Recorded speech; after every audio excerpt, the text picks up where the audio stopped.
Please subscribe and don't forget to press the bell icon to get notified whenever we upload a new video.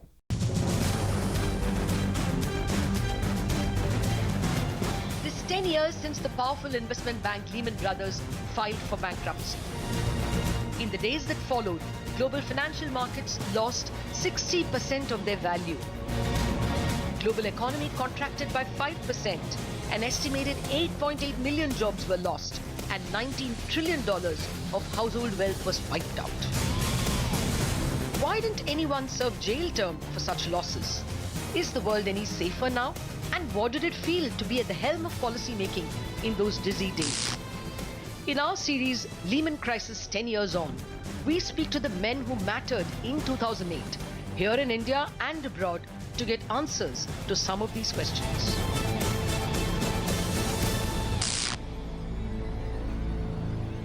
I have with me Dr. Y.V. Reddy, former Reserve Bank of India governor, who finished his term just 10 days before the Lehman bankruptcy.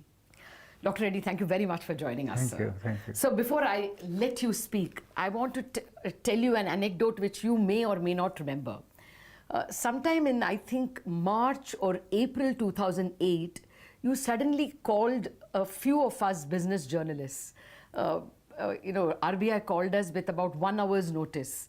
That was the first time when RBI did not give us any tea or biscuits at the press conference. We were just made to sit in a room. You rushed in and you spoke to us for exactly 5 minutes. You said bad things are going to happen, very bad things. Warn people that the crisis is just beginning. That was the first time we got a sense of something bad is going to happen. But we still didn't realize that, the market, the Sensex would crash from 21,000 all the way to 7,000. What made you call us and warn us? When did you smell that 2008 is a bad year? I'll do a bit of history. Actually, I became sensitive to the impact of global factors on a domestic economy when I was ED in the IMF. When you were ED in the IMF, that is 2002? To 2003, I saw the suffering of Turkey, Argentina, Brazil, Mexico. Okay. So therefore, from then on, I felt that one of the most important things for emerging market economies is to be very conscious of the risks from the global economy. Okay. And this, after I joined as governor, somewhere around 2000, in a couple of years, I realized that at EMIS as a whole, there are global imbalances and they should be warned. So actually, I gave a talk in Paris on the subject. So in 2005? 2005. Okay. Banque de France. Okay. So the global imbalances and impact on emerging market economies. Okay. Okay. And then, so that's when I introduced the concept of national balance sheets. And now corporate financial sector can be over-leveraged, and India and some of the emerging market economies are not. So one is the sensitivity. Second is a feeling of discomfort about what was happening. Even in 2005, it's a slight discomfort. Okay. And I think by 2006, again in September 2006, I said that there is excess liquidity, and I think the word I used is there a dark future or something like that. Okay. No, I remember you said India, in one of the monetary policies, maybe late 2007 or early 2008, maybe January 2008, is India overheating? You made that remark. No, that was essentially that was essentially the Indian phenomena. Okay. But partly because it was the global economy, global capital flows are pushing us. Okay. It's overheating is happening also because we had a flood of flows. Yes, so that was happening. But when did you guess? I mean, you must be meeting a lot of central bankers at BIS or in other fora. At what point were global central bankers uncomfortable about the imbalance? I would say in 2007, when the housing bubble came, and Freddie Mac, Fannie Mae and Freddie Mac. And when they started getting into trouble, and when I was discussing with the governors of the central banks, I sensed, the advanced economists, and we used to meet often, I sensed that they were worried that there is a problem, and they are worried that they'll make a policy mistake by doing something about it. Both from an ideology point of view. But I could see that. But my problem was not so much their problem. What was their problem, but how did the result affect me? Okay. But when did you get the sense? But I got a definite feeling that something is going to seriously happen soon after this housing problem came in 2007, by 2007 Yes. end, and I felt that we have to be prepared. And I gave a speech, and this is the background perhaps for my warning you. On 3rd January 2008, I spent 3-4 hours on 2 sentences. Okay. How to say that something very bad is going to happen, the capital flows may go back, and we should be prepared for that. So Okay. internally we got prepared for it, but that communication didn't, nobody picked up. Nobody picked up. Yeah, January 2008, I think it was a speech in Hyderabad. Yes. No, none of Nobody us picked understood. up. And so I was struggling how to tell, but not inject fear or something like that. But anyway, How did you prepare in 2008? How did you prepare the Indian economy? I remember that there was a lot of pressure because the Fed had cut rates a couple of times. In January of 2008, there was pressure on you to cut rates, but you refused. From Jan to June, how were you preparing for the crisis? I wouldn't say Jan to June as such, but the other problem which we seldom notice is that the time when the oil prices were shooting up. Yes. Very high oil prices. 150, yes. Very high oil prices. That's one problem, one issue. And to face it, we required more capital flows, and people were keen to get that. So it's a complex factor. And also, in the country, politically and ideologically, they never imagined like having anything like excess capital flows, excess growth, overheating. Yes, we were unprepared. So it was a battle of thinking, battle of ideology, not just like the Government of India or Reserve Bank of India. Okay. But fortunately, I think we had Prime Minister, Finance Minister, others who could at least, they didn't agree, but they allowed us to talk. And but let me tell you where I was when I was almost sure that it would happen is by June, July, Okay. 2008, and that's where in Manchester I simply said that at that time we used to call it turbulence. Yes. It was turbulence. Financial turbulence. Financial turbulence. So I said that financial turbulence will become a crisis. Yes. So I think by June, July, I felt that. Yeah, our inflation hit double digits in July, and then I remember Dr. Subbarao was the finance secretary, and he said monetary policy is the first line of defense. And the next time you raised rates to 9%. At that time, actually, 2 steps. One step, a few months before, I didn't want to raise, saying that we have risen enough. But in the next round, and I had to raise, Yes. though I didn't want. But next time I said you have to continue. She wants to start a process. There's no point in doing it once and getting it back. Yeah. Okay, so let me come to the way India reacted. Does it look like India overreacted? Everybody cut rates. So even we have to bring our rates down to, 1% and 2%. Did we overreact? We went down in repo rate all the way to 3/4. I think at that point of time, we wanted to be perhaps more careful and not, so in some senses I would say that in such a crisis, overreacting is better than underreacting. Okay. But that's the beginning. Yes. But very quickly it should have been possible to assess that we're not that much affected or whatever it is. But even when the reality of the extent of damage was evident, I think we found it convenient to continue. So on all 3 fronts, that monetary fiscal policy, monetary policy, regulatory forbearance, all 3 of them in retrospect, I think they were excessive, and that's secondly, they're prolonged, and they're uncoordinated. Okay. Yeah, uncoordinated. Let me remind you of another advice you gave me. This time you were not governor. This was, I think, early 2009. I'm not very sure, or maybe late 2008, December. We met at some press conference where you were also present, some event, maybe Reserve Bank event. And you said, can you stop calling it a crisis? We are not in a crisis. The more you use the word crisis, the more the government will blow up the fiscal deficit, and they will be happy to do it because they are going into elections in 3 months. So, you clearly said that the government will blow the fiscal deficit. You could see it at that time that the fisc will overreact more to its advantage because they were going into elections. See, I think all research has shown, apart from my own practical experience, that just before the elections, the government expenditure shoots up. Yes. And now if you give an intellectual excuse to do that, and that to a global factor, they'll just lap it up. And by then, I think indirectly, perhaps what I was trying to hint was that we were too keen to fall in line with the global trend rather than accept that we were not that badly affected. So that was an illustration, but overall also, I think we did pay a price a little later, of course. Okay, that's what I wanted to come to. Would you say that the NPA crisis and the balance of payments crisis, the balance of payments crisis of 2013, and then the NPA crisis, which is currently underway, is to some extent, our sequel to the global crisis?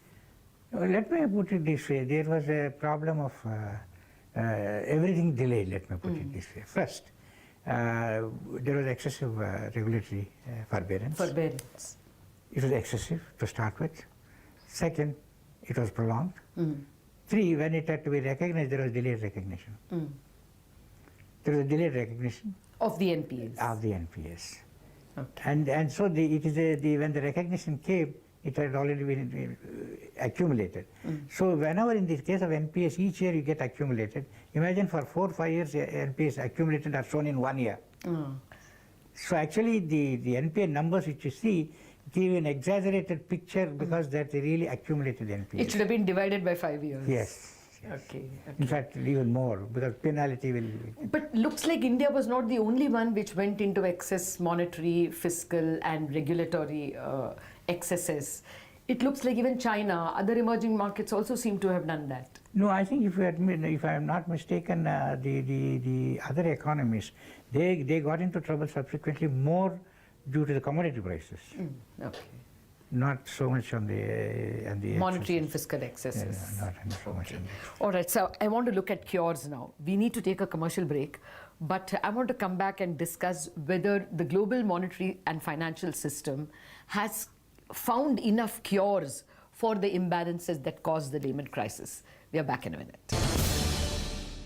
Welcome back to this special chat with former Reserve Bank of India Governor Dr. Y.V. Reddy. We are discussing in the 10th anniversary of the Lehman Crisis, whether the world has cured itself of the imbalances that caused the Lehman Crisis in the first place. Well, Dr. Reddy, the cures. A lot of acts were passed and banks were asked to reduce their prop book, in fact, not trade on their prop book at all. Many of the derivatives were cancelled. Do you think the global financial system took enough steps? I think there are 3 dimensions, I would put it this way. One is the money. The other is the regulation of the financial entities. Third is the global financial architecture. Let us look at all these 3. These are the basically, apart from political economy factors, these are the 3. So as far as the global monetary system, it's a non-system. Okay. It is US dollar, US could Yes. print, and US dollar supply is determined by the US interest, but it affects the whole world. Has it changed? China is trying to question, but it's nowhere near replacing it as such at the moment. So therefore, substantively, as far as monetary system is concerned, it is more or less what it was before. More threatened than before, but squarely on the non-system continues. Second is the financial sector regulation. Now, as far as the financial sector regulation is concerned, regulation continues to be national. Finance continues to be global. Okay. That dichotomy is continuing. But that will never be resolved. If that is not resolved, that will always undermine the policy space available for the countries. Secondly, the balance sheets of these large financial houses cut across nations. Yes. And to that extent, they can undermine the policies itself.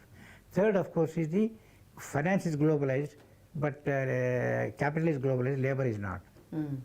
Yes. So that gives a bigger That asymmetry. gives the emerging economies like us a disadvantage. And that's the second part. So where not much has happened, but the effect of this in terms of inequality is the found expression and nationalism in the national politics. Third, the global financial architecture. The global financial architecture, has IMF changed much? Has World Bank changed much? No. Nothing. So what has changed? There are 2-3 things that have changed. Which is?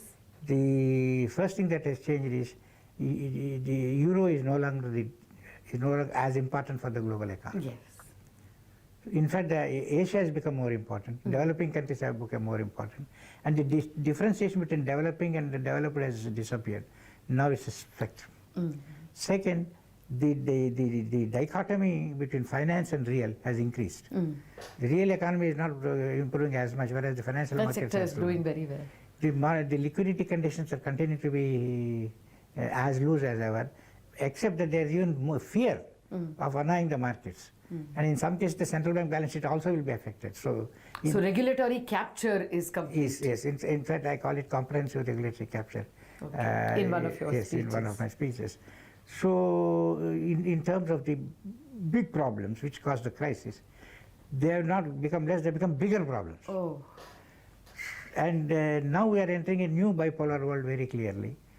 You have got China and USA. United States. And they represent to the conflicting ideologies in some senses.